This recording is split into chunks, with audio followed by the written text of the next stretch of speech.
Hello, bonjour tout le monde, j'espère que vous allez bien. Je vous souhaite à tous une bonne journée. J'espère que vous serez toujours aussi nombreux à suivre cette vidéo où on va s'amuser à installer une registry Docker. Alors vous allez voir, c'est assez simple en fait à installer.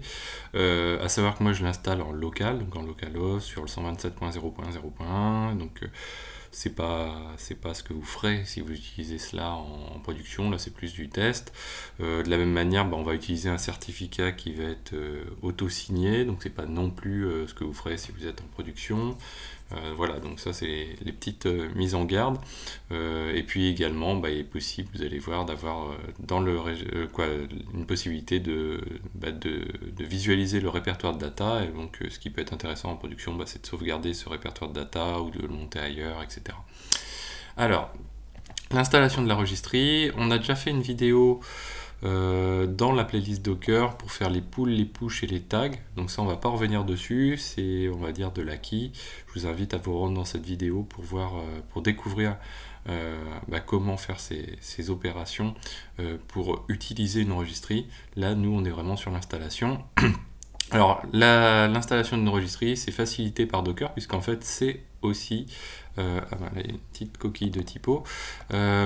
C'est tout simplement une image Docker, la registry. Donc on va le monter sur Docker.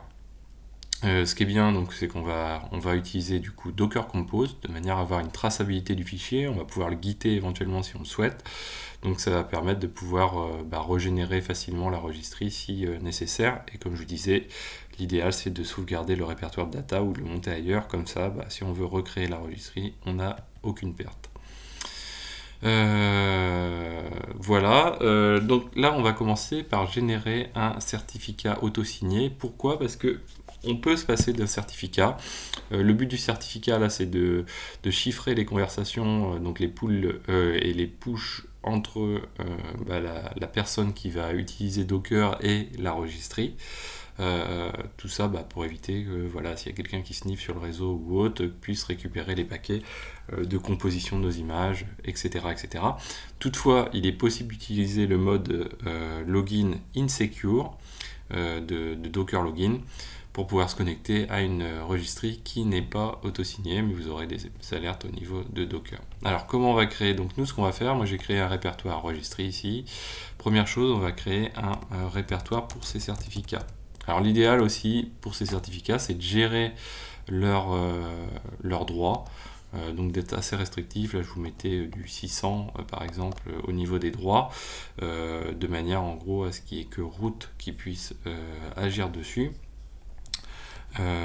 Et ça c'est encore un minimum. Voilà. Donc on va le générer avec la commande OpenSSL qu'on a déjà utilisée. Hop là, j'étais un peu vite. OpenSSL qu'on a déjà utilisé auparavant. Alors, hop, qu'est-ce qui se passe? Ok. Pourquoi il veut pas? Ok. Ah, ok. Donc, on va utiliser un certificat. On va générer, un certificat OpenSSL qui permet, donc on utilise OpenSSL, on utilise l'encryptage de type X509 avec une clé RSA de 4096, donc ça c'est pour la taille, de type nodes. On génère une clé en sortie, une chaîne qui est aussi ici, et on lui donne une durée de 365 jours.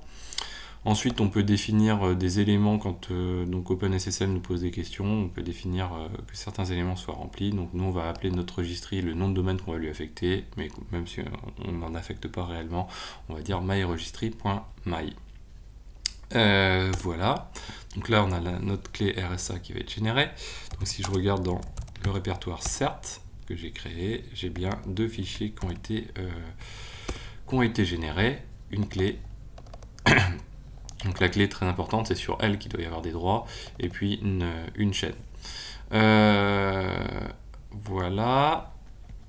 Alors, ensuite, on va créer un user et un user password, un couple user password. Donc là, nous, c'est parce qu'on utilise ce cas d'authentification sur la registrie. Il est possible d'utiliser d'autres types d'authentification.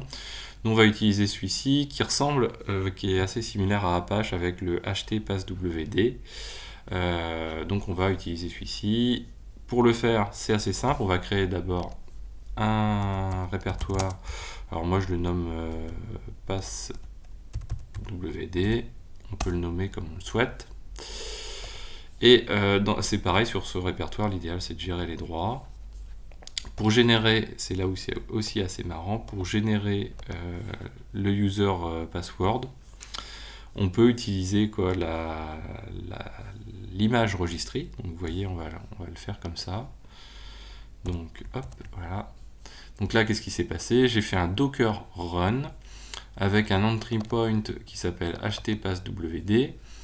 Donc le entry point, c'est la commande, la spécification de la commande qu'on passe à l'image qui est ensuite, donc l'image qui se nomme registry en version 2.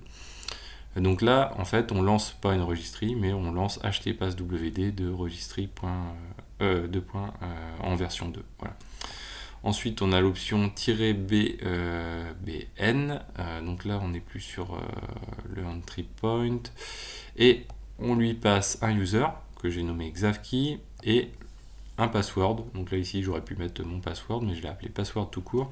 Et je redirige tout ça vers un fichier htpasswd que j'ai localisé dans passwd. Donc là, si je regarde dans passwd, j'ai bien un fichier passwd. Voilà, assez simple. C'est un chiffrement classique, quoi, on va dire. Ça doit être, je dirais pas du MD5, mais pas loin. Qu'est-ce qu'on a d'autre? Je crois qu'on est prêt à faire notre Docker Compose. Alors, notre Docker Compose, on va le rédiger et on va le voir ensemble. Donc là, déjà, on va créer un répertoire pour nos data. Donc, on va l'appeler data. Hop, voilà. Ici, on va créer un docker-compose.yml. On est en format YAML puisqu'on fait du Docker Compose. Et là, je colle. Alors, qu'est-ce qu'on dit? On dit qu'on utilise une version de Docker Compose, la version 3.5. Moi, c'est ce qui est compatible avec ma version de Docker. Ensuite, on définit les services. Donc, en l'occurrence, j'en ai qu'un seul, qui se nomme Registry. Ce services registry, je dis que quoi qu'il arrive, tu le redémarres à Docker. Donc, Docker va avoir sa gestion en disant voilà, si le conteneur tombe, j'essaye de le remonter quoi qu'il arrive. L'image que j'utilise, c'est registry en version avec le tag 2. Le conteneur name, donc je définis un nom de conteneur, donc il s'appellera registry et je laisse pas Docker Compose formuler le nom.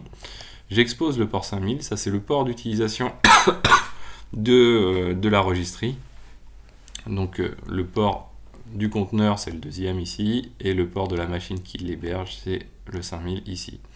Ensuite, qu'est-ce que je fais? Je définis les variables d'environnement en disant, voilà, alors, avant de faire ça, on va parler plutôt des volumes. Donc, je monte 3 volumes. Le premier volume, c'est celui qui est data sur mon local, qui va correspondre dans le conteneur à varlib registry, c'est l'endroit où sont stockés les datas de la registry. Je fais pareil pour les certificats, je dis que je monte le répertoire certs dans le /cert qui est à l'intérieur de mon conteneur et htpasswd dans le répertoire hôte qui est à l'intérieur.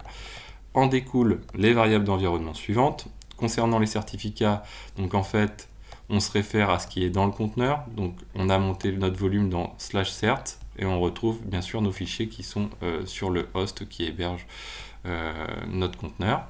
Pareil pour la key. Pour htpasswd, c'est à peu près pareil, sauf qu'on définit comment on s'authentifie, donc avec le fichier htpasswd, qui est situé dans /hôte, puisqu'on n'est pas dans passwd, puisqu'on a fait notre montage. Donc dans le conteneur, on sera dans /hôte htpasswd, et on utilise un type real registry. Voilà, donc on enregistre, on fait un docker-compose-up-d, et c'est parti. Voilà, donc là je fais un docker ps. J'ai bien une registry qui a été lancée et qui est up depuis 3 secondes. Je relance un Docker PS pour m'assurer qu'elle fonctionne. Elle fonctionne. Donc maintenant, ce qu'on peut regarder, c'est dans Data, on n'a rien pour l'instant dedans. Donc là, on va essayer de tester notre registry. Donc pour se loguer sur la registry, on fait un Docker login sur, donc nous on a dit qu'on est en local, donc sur le 127.0.0.1 sur le port 5000. Hop, voilà. Donc là il me demande mon user, donc Xavkey, on l'a défini et on a dit que le password c'était password. Pas très compliqué, alors ça c'est autre chose spécifique à ma machine, voilà. Donc là, quand on s'est connecté, on a un login succeed, donc ça c'est cool. Ensuite, ce qu'on va prendre, on va prendre une image. Hop. Alors je vais dézoomer. On va essayer de prendre une petite image. Donc on va prendre l'image Alpine ici et on va la retaguer. Ah bah j'ai déjà fait un... Ouais, voilà, on va la retaguer. Donc on va faire. Donc on va essayer de pousser une image dedans. Vous avez vu que notre répertoire pour l'instant data est vide. On fait un docker tag de Alpine en version latest. Donc ça, je vous invite à voir la vidéo des push et des pulls pour mieux y comprendre quelque chose. Mais en gros, là, ce qu'on fait, c'est qu'on va taguer une image qui existe déjà localement sur ma machine. On va la taguer pour pouvoir la pousser vers la registry. Donc pour pouvoir la pousser vers une registry privée, il faut spécifier la localisation tout d'abord de la registry privée, le nom que l'on souhaite, donc myalpine, et sa version v... 6.66. Allez, on va faire un truc comme ça. Donc là, je la tag. Ok, donc là, j'ai bien mon... Si je regarde mon Docker Images, j'ai bien mon image qui doit exister. Hop, voilà. Donc là, j'ai bien ici myalpine en version v66666. Hop. Donc là, on va rappeler la commande précédente. On va faire un Docker push. Ici, on n'a pas besoin de spécifier vers quelle registry puisque le tag comprend la localisation. Alors, Docker push. Ah ouais, ok. Point 1, ah ouais, ok. Donc du coup, j'ai plus qu'à retaguer puisque je me suis loupé sur le tag. Point 0.1. Voilà. On recommence.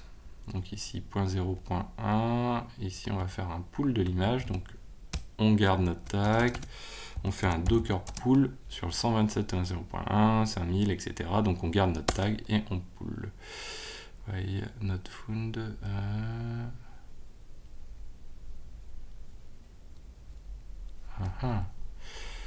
Daemon manifeste 127. Alors si je fais un netstat-ntaupe,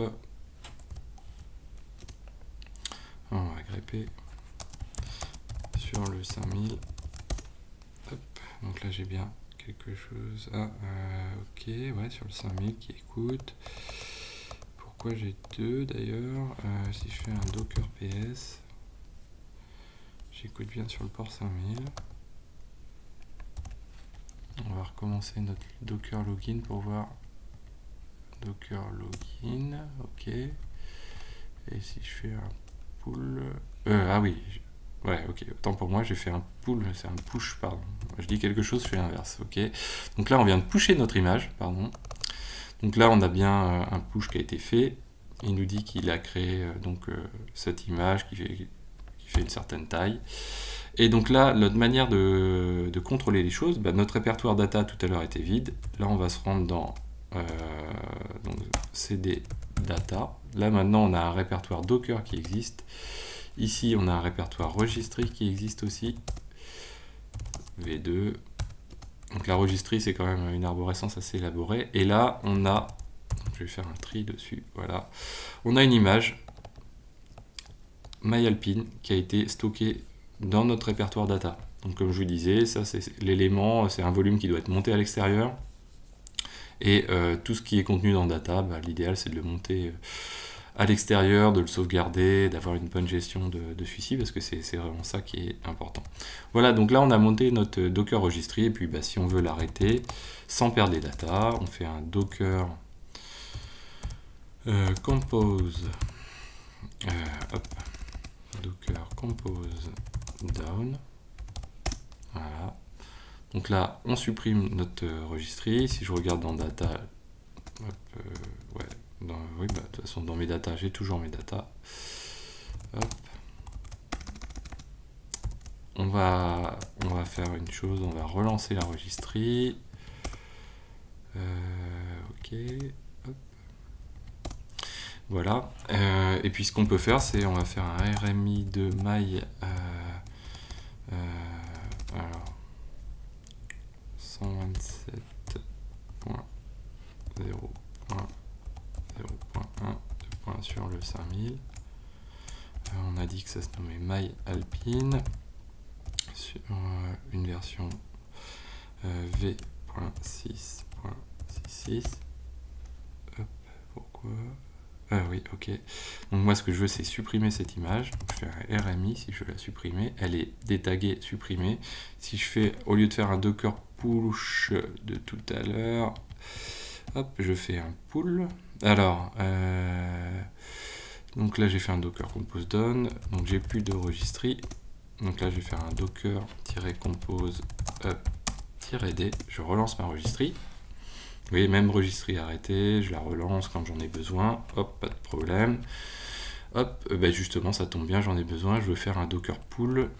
Donc on va rappeler le push, on va supprimer les deux caractères. Je fais un docker pull sur ma registrie et je lui demande fournis-moi la maille alpine en version 6.666. Voilà, donc là, si je vérifie, je fais un docker images, j'ai bien maille alpine en version, alors c'est pas celle-ci, c'est celle-ci que je viens juste de télécharger, en version 6.6.666. Alors, pourquoi ça a été aussi rapide? Tout simplement parce que moi j'ai tagué une image alpine qui est déjà présente sur mon laptop, et comme Docker a constaté qu'il n'y avait pas de différence avec l'image distante, tout simplement il n'a pas retéléchargé l'intégralité de l'image, il a juste en gros retagué, puisque pour lui c'est exactement la même chose. Voilà, donc c'était tout pour la présentation de cette registrie qui est stockée sur Docker. On verra aussi comment créer une registrie sur GitLab pour le coup, et je vous dis à très bientôt sur Xavki.